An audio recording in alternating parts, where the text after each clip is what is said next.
The last section of chapter 3 is about theorems about differentiable functions. The most important of which I will state right away and focus on our last 12 minutes here of class today. The most important is called the mean value theorem. This is an N there. Mean value theorem. And it's so appropriate that the name is mean value theorem for so many reasons. And perhaps the most important reason is because its initials are MVT. And when you see the mean values theorem, you should start chanting MVT, MVT, MVT, like MVP. Most valuable player in sports becomes most valuable theorem in math. There are people who think the mean value theorem is the most important theorem in calculus, maybe even all of math. Do I think that? I don't know. It's certainly important. I don't know if it's the most valuable, but it's fun to pretend it is and chant MVT, MVT. What does it say? Theorems are often written as what are called implications. If something's true, then something else is true. If the part by the if is true, it implies the part by the then is true. If F, what's F? What it always is in this class, it's a function, is a, okay, let's be a little bit more precise here, real valued function. Real valued function means it's got real number outputs. Are there functions that don't have real number outputs? Yeah, there are. It's a real valued function, continuous on the closed interval from A to B. I did use this notation back first week or two of class. It represents on a number line all the numbers between A and B, including the endpoints. It's implicitly assumed A is less than B here. This is the interval, the closed interval from A to B. And differentiable has a derivative on the open interval from A to B. Looks like a point, but in this context, it means open interval. That's all the points between A and B, not including the endpoints. That's the open interval from A to B. Then there exists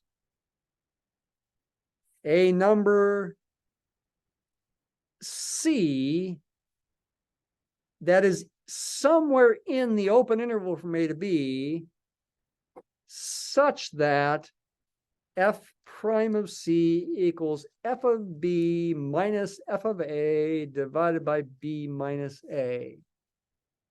That is the mean value theorem in all its glory. First thing we should do is say to ourselves, what is this theorem saying and why does it make intuitive sense? There's a function that's an ordinary nice function that you're used to, continuous on a certain interval, including the endpoints, differentiable on the same corresponding open interval.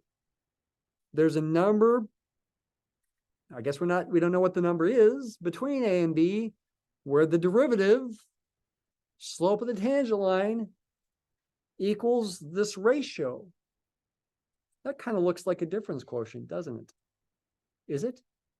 Is this a limit? Well, I don't see a limit sign. No, it's not a limit, but it is a rise over a run. It is a slope of the secant line.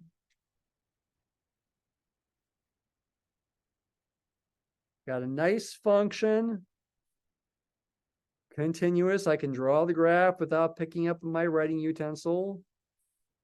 Maybe the graph looks like that. Continuous on the closed interval, differentiable on the open interval. This number right here, that's the second coordinate of that point, is f of a. This number right there, that's the second coordinate of that point. That would be f of b. F of b minus f of a is this distance. And it is a true distance since I made f of b bigger than f of a. If f of b were smaller, then it would be a negative of a distance. B minus a is the change in x. That distance right there is b minus a. This ratio is a rise over a run for this line right here. The slope of this secant line is rise over run. You want to draw a right triangle in here, you could. Rise over run. F of b minus f of a divided by b minus a. Where is c?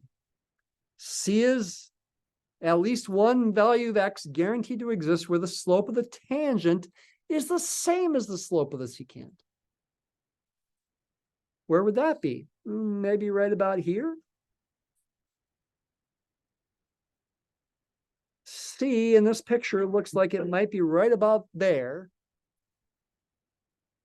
The point here is c comma f of c, but the slope of the tangent line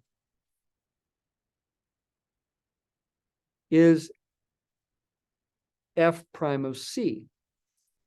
And for that value of c, these two slopes are the same. That's what the mean value theorem guarantees. So doesn't this seem pretty obvious? Yeah, I mean, look at the picture. There's certainly a value of c where those slopes are the same, where the lines are parallel. Why is this such a big deal? One big reason it's a big deal is because this one theorem can be used to prove many other theorems that are really important, including the fundamental theorem of calculus, which we'll see the last few weeks of the class after Thanksgiving. You can use this to prove the fundamental theorem of calculus. You can use it to prove a lot of other important things in calculus. Scratch your head and say, well, yeah, but how can I use it in my life? Calculus is relevant for your life, even if you never do it after this class. How? Well, people are using calculus all the time in finance to make financial products, for one thing, that they're trying to sell you and that you might buy in your future. For another thing, calculus rules the universe. Laws of physics, F equals ma. A is an acceleration. It's a derivative. It's a second derivative of position. Newton's laws, at least on large scales, seem to determine how things work, right? How bridges are built and buildings are built and they don't fall down, hopefully. And you know, how the moon goes around the earth. And I don't know if you know this, but if you do some research on it, the moon is actually very important for our survival. It actually is. It helps life survive on Earth.